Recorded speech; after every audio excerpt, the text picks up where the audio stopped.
자, 오늘은 넘어져도 끝나지 않는 이야기라는 제목으로 느헤미야 9장 22절의 이후의 내용들을 함께 살펴보기를 원합니다. 여러분 잠깐 복습 차원에서 지난주에 우리가 이제 느헤미야 10번째 설교할 때 왜 은혜를 잊으면 믿음이 식어지는가, 믿음이 식는가라는 제목으로 느헤미야 9장 1절에서 21절을 살펴보았습니다. 그때 이스라엘 백성들이 돌아보니까 그 이스라엘의 찬란한 역사 가운데 하나님이 주신 은혜가 참 많았는데 돌아보니까 우리가 그 은혜들을 다 잊어버렸구나. 은혜를 잊어버리니까 믿음도 식고 감사도 사라지고 예배의 열정도 없고 기도도 뜨겁지 않고 교회를 다니는데 예수 믿는다고 신앙생활 한다고 하는데 뜨뜻미지근한 생활하면서 오히려 신앙생활 하는 것 때문에 더 피곤했던 내 삶이었구나. 그래서 반성하고 눈물 흘리며 회개하는 유다 공동체의 모습을 살펴보았습니다. 오늘 본문도 그 내용의 연속입니다. 자, 제목처럼 우리는 넘어질지라도 그러나 끊어지지 않는 하나님의 사랑, 끝나지 않는 우리의 never ending 구원의 러브 스토리가 계속되고 있다. 이걸 느헤미야를 통해서 하나님이 말씀하십니다.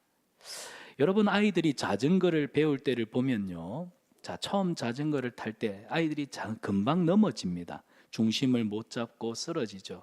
페달을 밟다가도 비틀거리다가 또 넘어집니다. 몇 번 넘어지다 보면 아이들이 낙심을 해요. 아이 싫어, 이제 그만 탈래.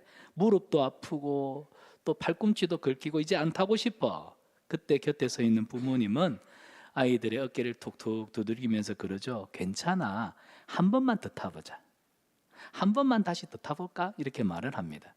이때 아이들에게 필요한 것은 완벽함이 아닙니다. 야, 너 그거밖에 못해?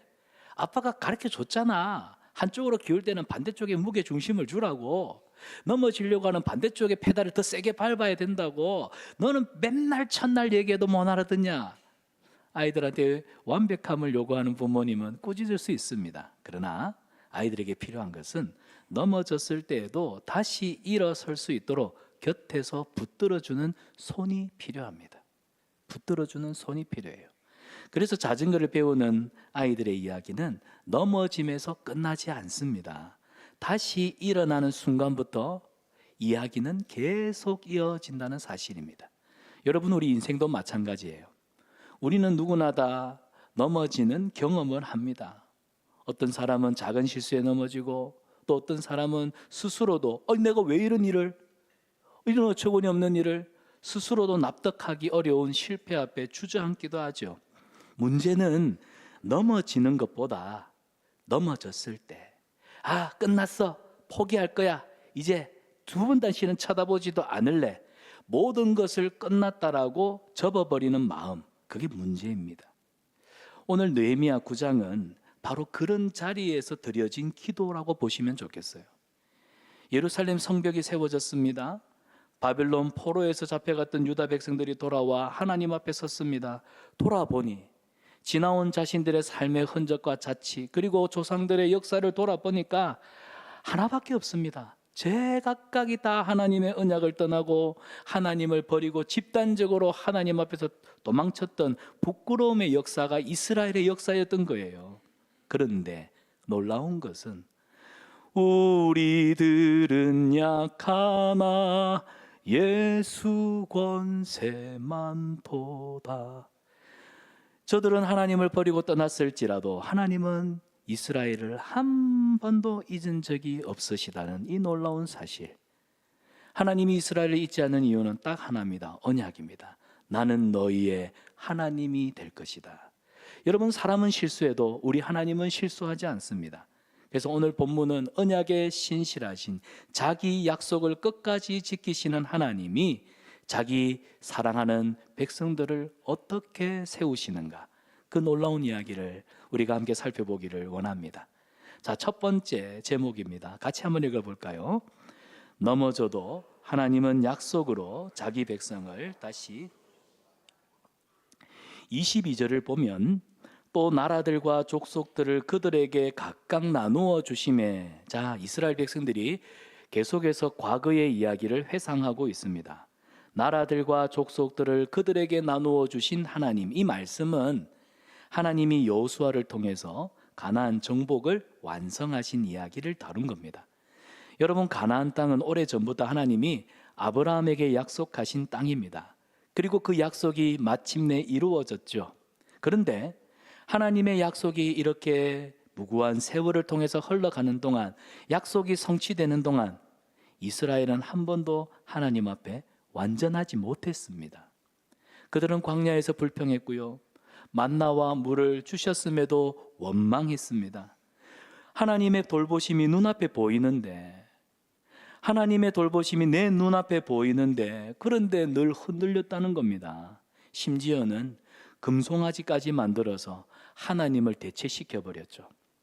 그런데 웬일입니까? 우리 하나님은 그런 백성들임에도 불구하고, 이렇게 패역하고 방자한 백성임에도 불구하고 하나님의 사랑, 그 열심을 거두지 않으셨다는 사실이에요.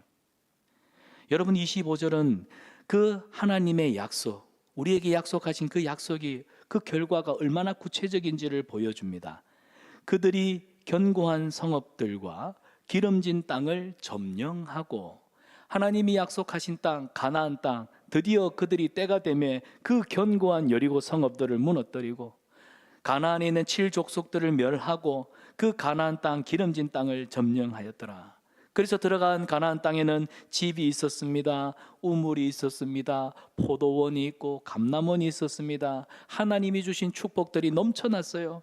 이건 그들이 자신들의 힘으로 쌓아 올린 것이 아닙니다. 하나님이 주셔서 누리는 은혜였던 것이죠. 대개 우리는 신앙생활하면서, 우리는 살아가면서 그런 생각을 합니다. 그런 착각이 있죠. 내가 잘해야 복을 받지, 내가 열심히 해야 복을 받지, 복을 받을 만한 행동을 해야 받지. 근데 성경은 다르게 말합니다. 은혜는 우리의 온전함에서 시작되지 않는다고. 은혜는 하나님의 신실하심에서 시작됩니다. 이스라엘은 실패했지만 하나님은 끝까지 그들에게 하신 약속을 지키세요. 자, 하나님이 주신 땅, 가나안 땅은 여러분, 역사적으로 보면, 또 지리학적으로 보면 그닥 그렇게 좋은 땅은 아닙니다. 성경에는 젖과 꿀이 흐르는 땅이 될 것이다 하지만 주변에는 온통 사막이고 척박한 땅입니다. 오죽하면 비를 흡수하는 땅이랄까요. 여러분, 땅이 비를 머금어야죠. 물을 머금어야 씨를 뿌려도 작물이 자라납니다. 그런데 비가 내리는 족족 땅으로 흘러가지고 지하수로 타고 내려가 버리면 그 표면은 건조하니까 곡식이, 작물이 자랄 수가 없어요. 그래서 제때마다, 때를 따라, 그래서 성경에는 이른 비와 늦은 비, 딱 적절한 시기에 하나님이 비를 내려주셔서 이스라엘은 굶지도 않고 풍족한 은혜를 누릴 수 있었습니다. 그래서 여러분, 가나안 땅, 왜 하필이면 하나님이 이 척박한 땅, 제때에 비가 내려줘야만 농사가 가능한 그런 땅, 왜 하필이면 가나안 땅을 주셨을까? 이유는 하나죠. 나는 너희의 하나님이 되고 너희는 내 백성이 될 것이다. 가나안 땅은 하나님의 약속이 눈에 보이는 땅입니다. 받아합시다. 가나안 땅은 약속이 눈에 보이는 땅이다. 그래서 이스라엘 백성들이 그 땅에 들어가 신명기에 말씀하신 대로 하나님의 언약을 지켜 준행하면 봄이 되면 비가 내리고 가을이 되면 파종 직전에 또 비가 내려서 곡식이 얼마나 잘 자라고 무르익는지, 그래서 너희의 소산물이 넘쳐날 것이다. 넘어져도 복을 받고 자빠져도 복을 받고, 하나님이 신명기 하신 약속의 말씀, 언약의 말씀은 순종하면 그대로 되는 거예요. 여러분, 그래서 가나안은 부동산이 아닙니다. 가나안 땅은 부동산이 아닙니다. 하나님과 언약 백성들의 관계의 표지입니다. 하나님이 약속하신 것을 얼마나 성실하게 준행하느냐. 그리고 가나안 땅은 하나님이 때를 따라 돌보시잖아요. 그래서 자기 백성을 버리지 않는다 하는 증거고요, 하나님은 반드시 언약을 지키신다고 하는 또한 증거입니다. 그런데 하나님은 이스라엘 백성들이 흔들리는 것을 늘 봤습니다. 넘어집니다. 약속을 어깁니다. 그럼에도 불구하고 끊임없이 이스라엘 백성들을 찾아와서 그들을 제자리에 돌려놓고 이 반복이 하나님의 멍든 사랑의 역사입니다. 그래서 본문은 지금 이스라엘 백성들이 이래 복을 받았다, 복 받은 이야기를 하는 게 아니라 이 넘치는 복 가운데서도 패역하고 하나님을 버렸던 이스라엘 백성, 그럼에도 하나님은 그들을 끝까지 사랑하셔서 약속을 지키신 신실하신 하나님, 하나님의 신실하심을 이야기하고 있는 것이 오늘 본문입니다. 사랑하는 여러분, 이 이야기는 비단 이스라엘의 이야기가 아니라 오늘 우리의 이야기입니다. 오늘 우리는 어떻습니까? 사람들은 좀 특이합니다. 힘들 때보다는 형편이 나아질 때 하나님을 더 기억할까요? 잊어버릴까요? 그렇죠.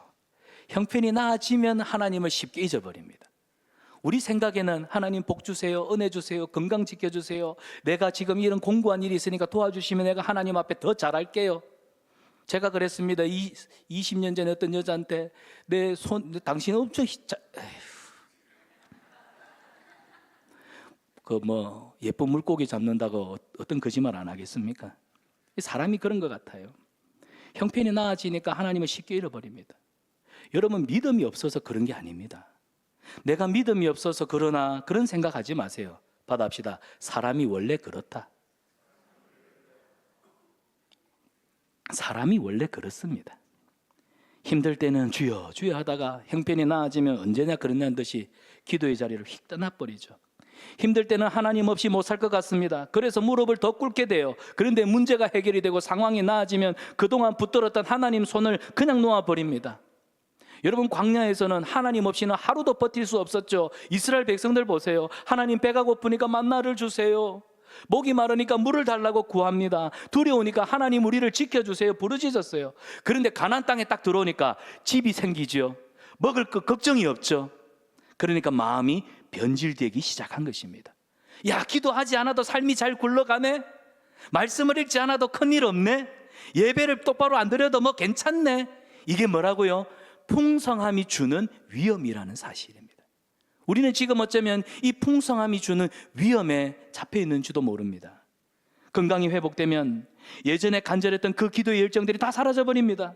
자녀 문제가 해결되니까 무릎 꿇던 자리가 느슨해지고 직장이 안정이 되고 또 사업이 잘 되니까 하나님보다는 통장 잔고를 더 신뢰하지요. 시험 때 우리 학생들은 그렇게 기도하다가도 결과가 괜찮아지면 감사보다는 그럼 그렇지 안도가 더 나옵니다. 여러분, 이것은 우리가 약해서 그런 게 아닙니다. 은혜를 받는 것보다 받은 은혜를 계속해서 붙드는 것, 지속해 가는 게 더 어렵기 때문입니다. 문제는 우리는 하나님이 주신 은혜를 너무 당연하게 여긴다는 겁니다. 부모의 케어를 너무 당연하게 생각해요. 사랑하는 여러분, 이걸 기억하세요. 은혜를 잊는 순간, 저와 여러분, 우리가 은혜를 잊는 순간 축복의 땅도 영혼의 광야가 될 수 있다는 사실입니다. 여러분의 축복의 삶이 오히려 영적 광야가 될 수 있다는 사실입니다. 우리를 보십시오. 우리는 하나님이 주신 것을 누리다가도 어느 순간에는 하나님보다는 받은 선물에 더 마음이 많잖아요. 이것이 우리의 연약함입니다. 그래서 본문이 우리에게 물어요. 넌 뭘 의지하며 사냐? 넌 뭘 그렇게 바라보며 살아보고 있냐? 뭐가 너한테 최고냐? 우리는 종종 착각하는 것이 있는데요, 하나님의 은혜를 때로는 내가 기도했기 때문에, 내가 열심히 섬겼기 때문에, 내가 지금까지 열심히 잘했기 때문에 받은 복이라고 생각합니다. 그런데 성경은 그걸 그렇게 말하지 않아요. 내가 기도해서 섬겨서 잘해서 받았다, 그런 복음이 아닙니다. 우리는 지금까지 우리의 삶을 돌아보십시오. 내가 지금까지 받아 누리는 이 모든 은혜는 내 힘이 아니라 하나님의 신실하심 때문이었습니다. 우리 찬양에도 내가 지금까지 누려왔던 것,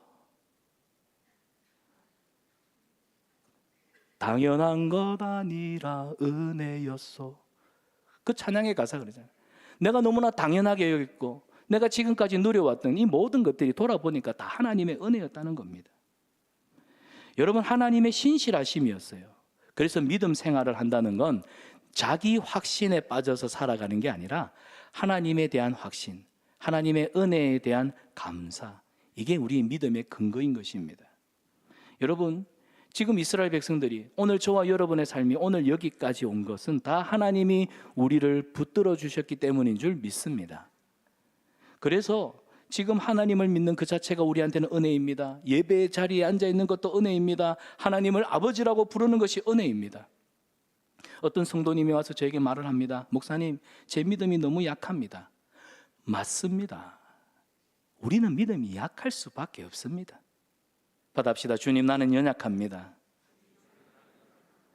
근데요, 우리 믿음은 약합니다. 근데 중요한 것이 있어요.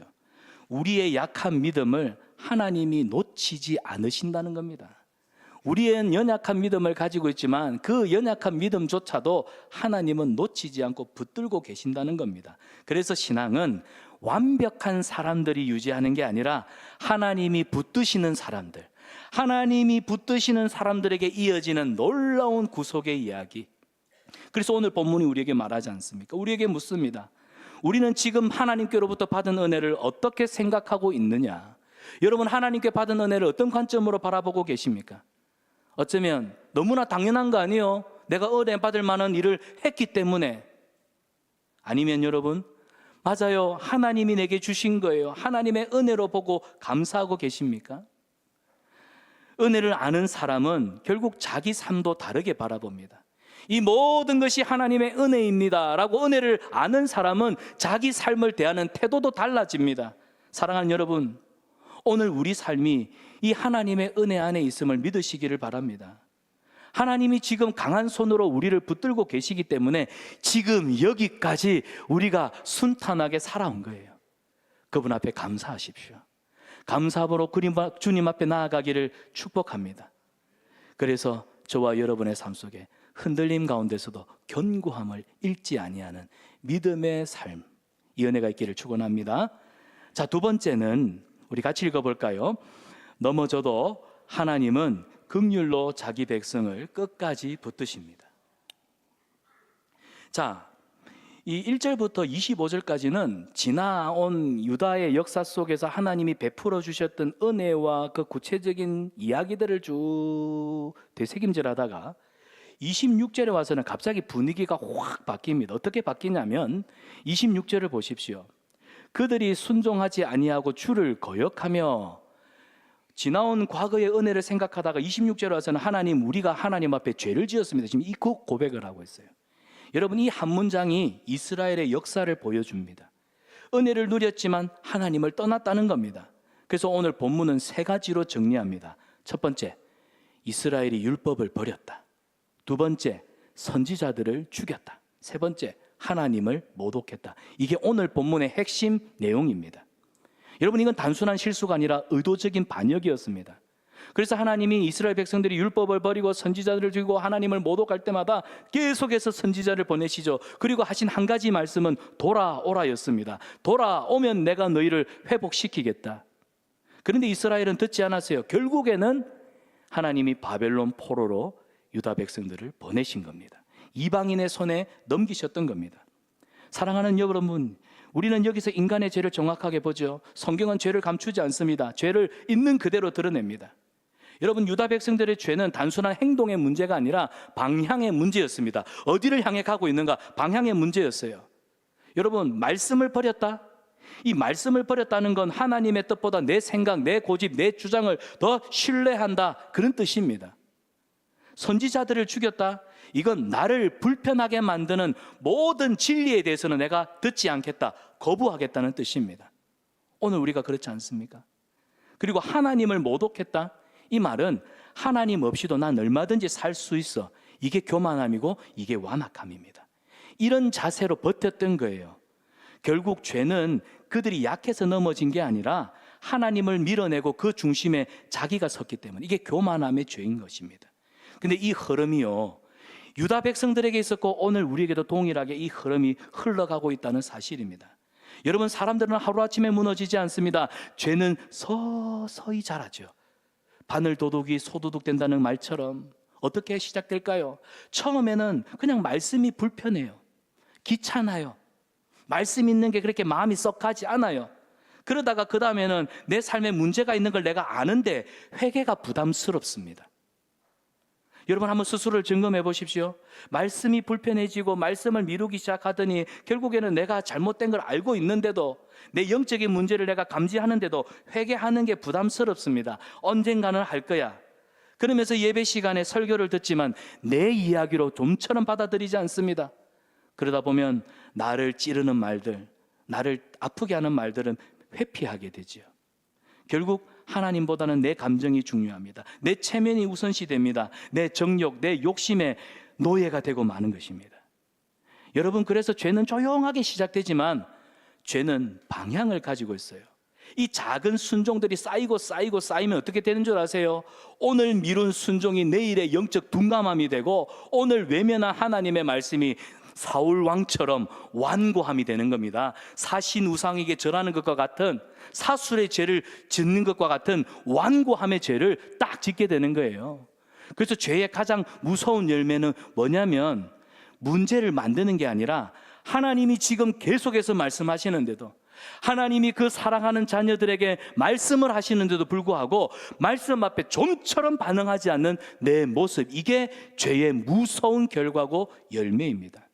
여러분, 이걸 우리는 영적 무감각이라고 해요. 영적 무감각.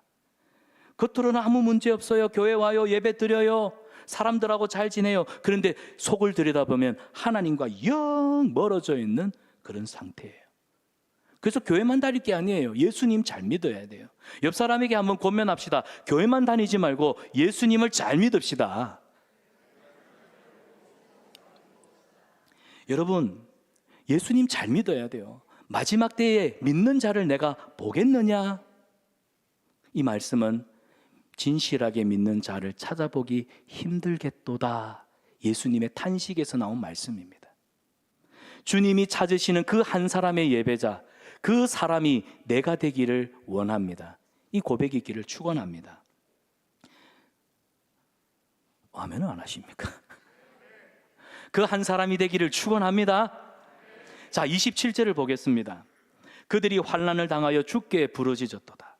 여기서 말하는 것이 27절 그 다음에 이어서 하는 말도, 주께서 하늘에서 들으시고 구원을 베풀어 주셨도다. 여기 보세요.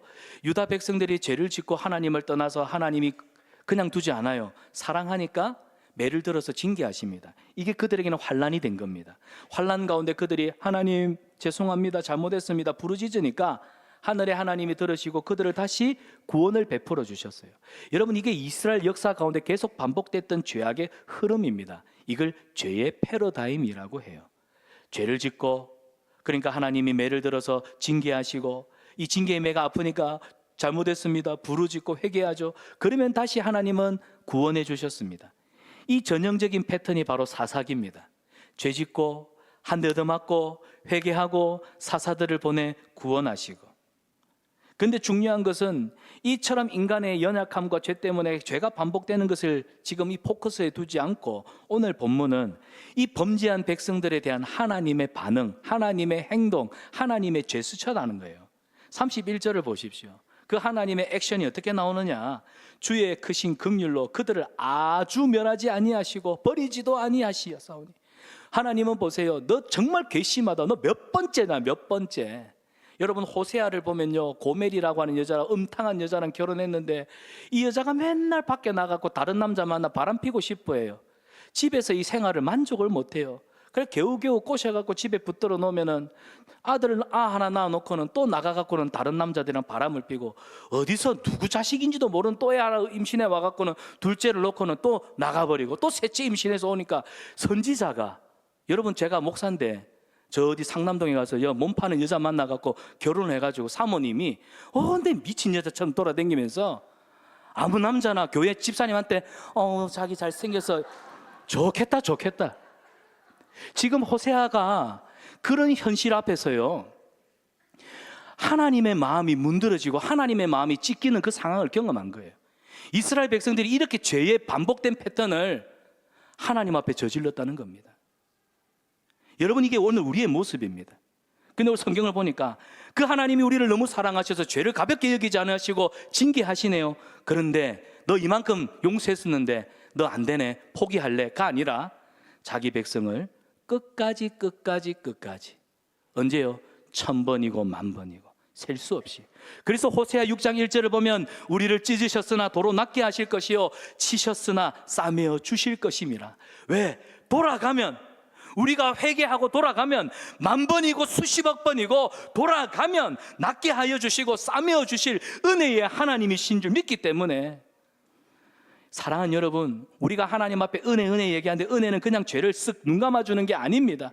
죄 가운데서도 우리를 놓지 않으시고 붙들어 주시는 하나님의 사랑, 그게 진짜 은혜라는 거예요. 여러분 이 은혜를 아셔야 돼요. 그래서 이 말씀이 우리를 두 방향으로 이끌어갑니다. 첫 번째는 위로입니다. 하나님은 우리를 절대로 쉽게 포기하지 않아요. 실패했다고 끝났다 생각하지 마세요. 그리고 두 번째는 경고입니다. 하나님이 우리를 포기하지 않는다고 해서 죄를 가벼이 여겨서도 안 됩니다.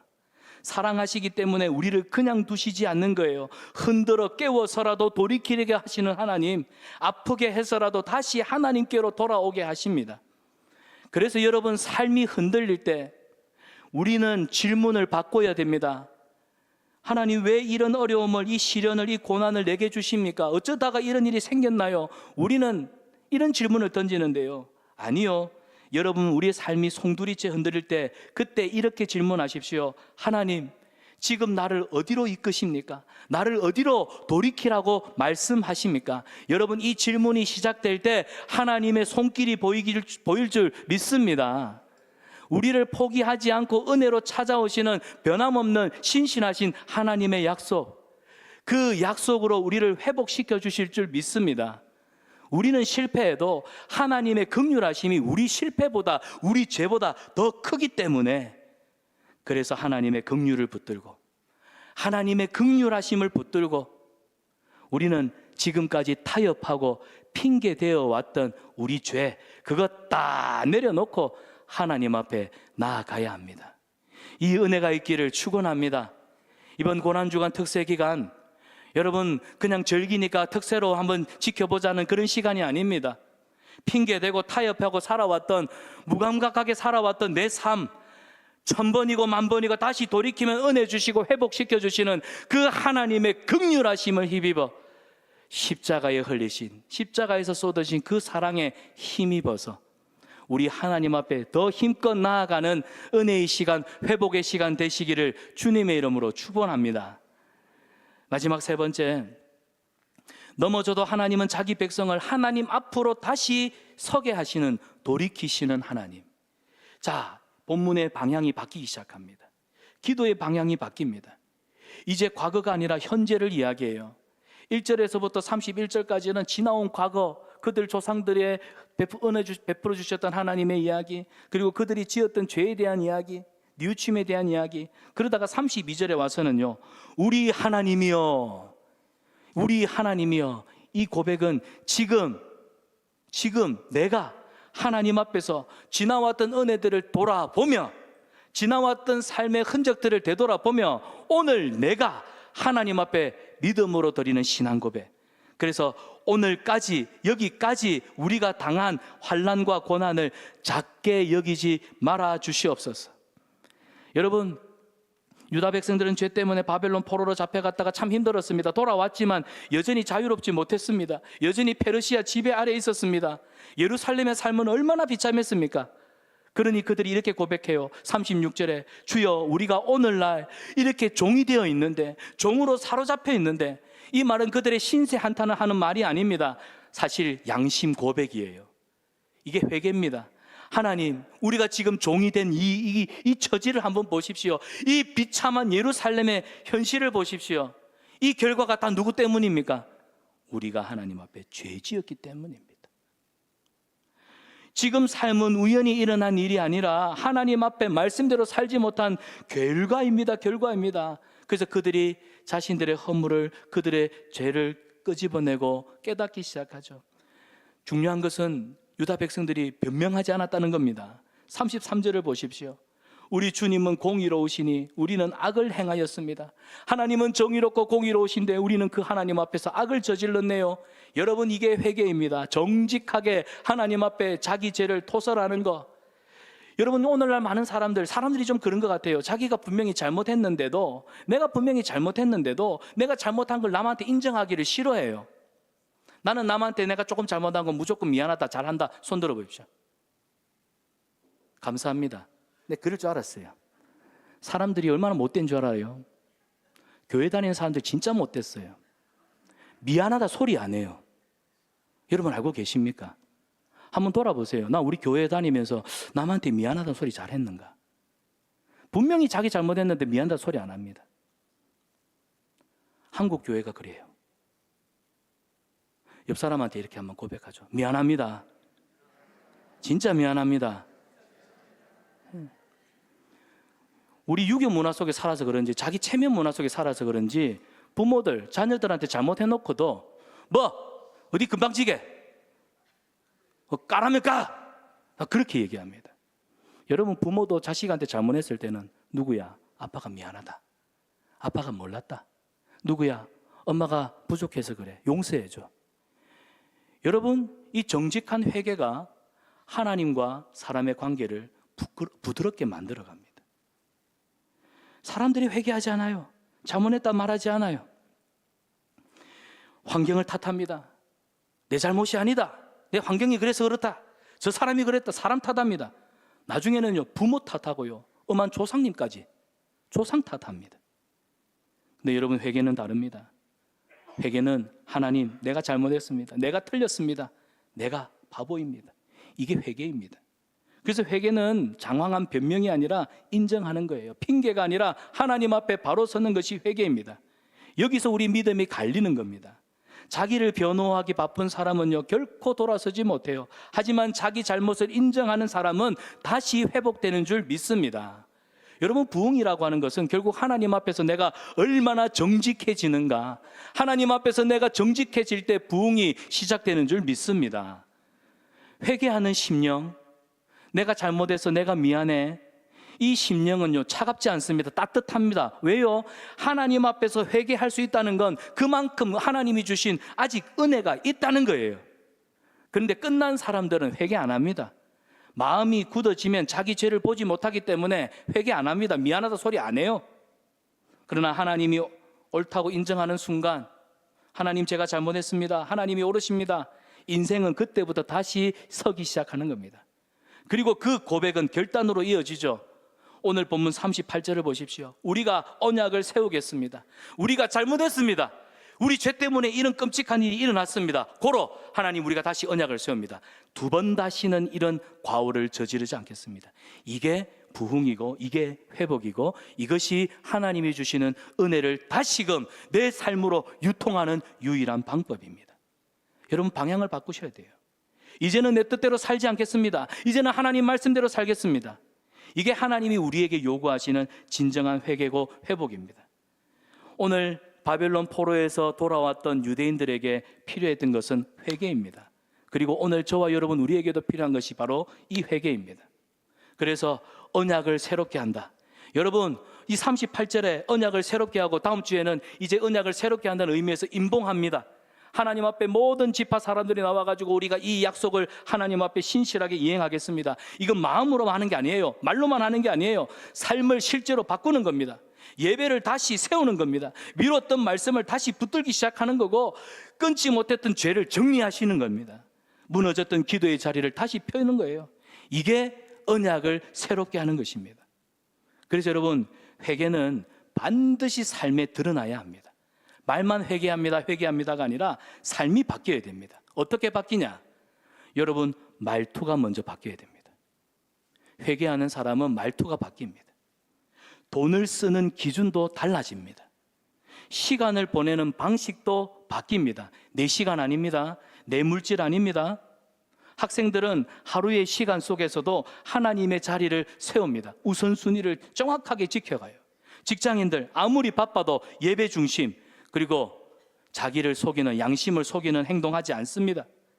가정은요, 아이들에게 세속적인 기준으로 공부 열심히 해라, 학원 가라가 아니라 믿음으로, 말씀으로, 기도로 자녀들을 세우는 그런 거룩한 은혜의 공동체가 됩니다. 교회는요, 10년, 20년, 30년 신앙생활 한 그것 때문에 그냥 익숙해서 교회 와서 내 할 일, 내 도리 하고 나 간다? 아니요. 하나님 말씀 앞에 공동체가 힘을 다하여 함께 최선을 다해서 순종함으로 교회를 세워가는, 이게 진짜 회개라는 거예요.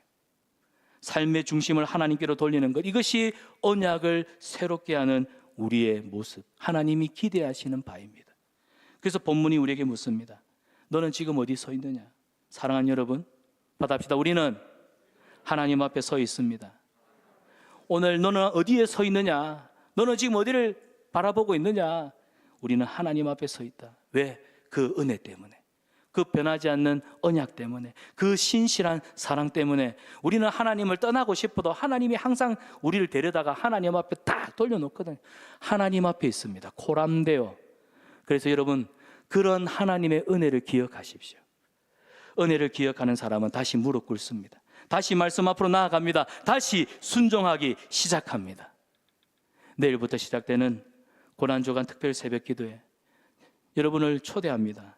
한 주간 다시 무릎 꿇고 다시 말씀 앞으로 나아감으로 십자가 사랑, 그 은혜를 회복하시기를 진심으로 축원합니다. 은혜를 기억하는 사람이 하나님 앞에 다시 설 수 있습니다. 넘어질 수 있습니다.